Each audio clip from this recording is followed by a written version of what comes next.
En route vers la bande de Gaza. Je ressens que je protège ma maison de la manière la plus claire possible.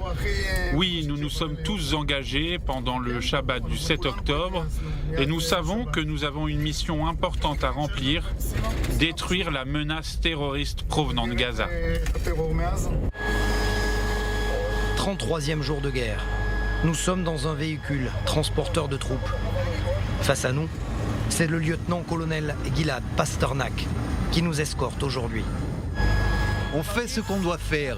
C'est la guerre la plus justifiée possible que nous ayons eu à faire. C'est un devoir d'être là. C'est un devoir de respecter notre engagement. Parce que nous n'avons pas d'autre lieu où aller.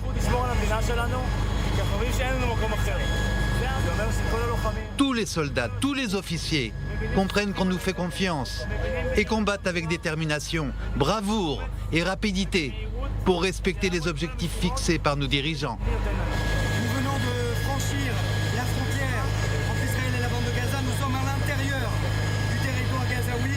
Dans quelques instants, nous allons pouvoir sortir et voir les troupes.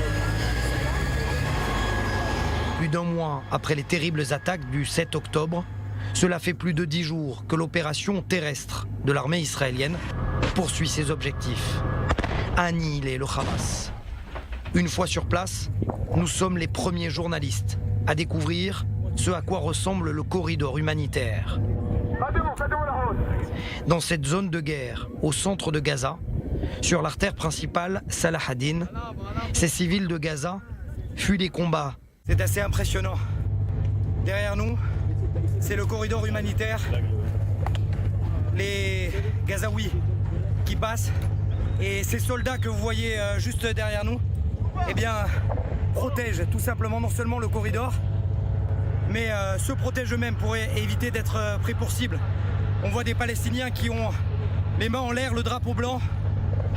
Nous sommes dans une zone de guerre, au centre de la bande de Gaza. Aujourd'hui, le corridor a été ouvert à 9h du matin jusqu'à 2h de l'après-midi. On peut entendre des heurts d'armes entre les terroristes du Hamas et les soldats israéliens, y compris à l'ouest de Salah ad-Din. Le Hamas n'aime pas du tout que ces boucliers humains quittent le nord vers le sud. C'est ce que Tsahal fait. Séparer les civils des terroristes dans ces zones de combat. Et parmi eux, peut-être des otages israéliens et étrangers. S'il y a des Israéliens ou des personnes qui parlent hébreu, ne pas avoir peur, venez vers nous. S'il y a des otages parmi vous, venez voir les soldats, n'ayez pas peur. Tant pour les officiers que ces soldats, l'objectif ici reste le même. L'un des premiers objectifs, c'est de combattre les tunnels. Nous trouvons des tunnels partout dans la bande de Gaza.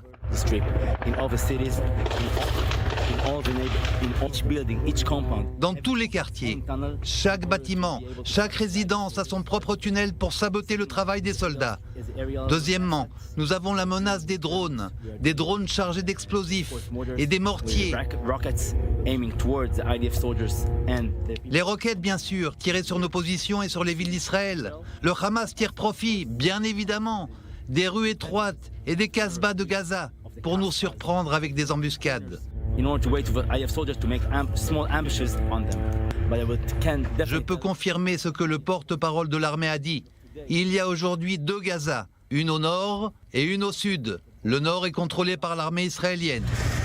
C'est justement de ces engins dont on parle depuis plusieurs semaines, l'ingénierie militaire, ce qui protège les soldats et détectent les tunnels terroristes.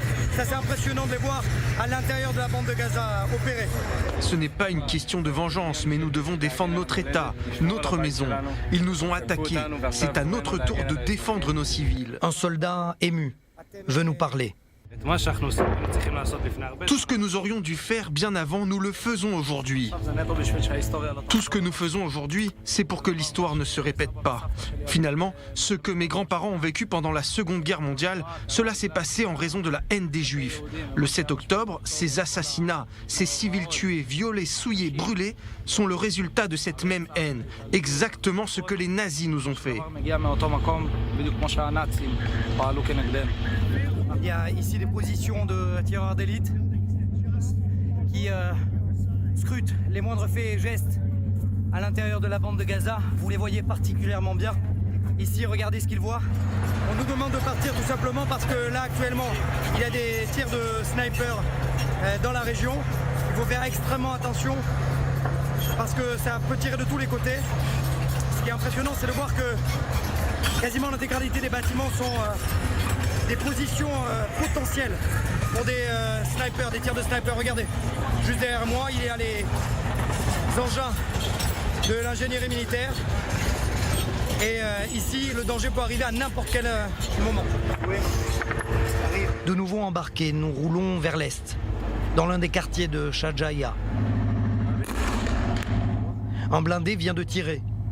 Nous sommes au cœur d'une opération complexe de plusieurs bataillons contre des positions du Hamas.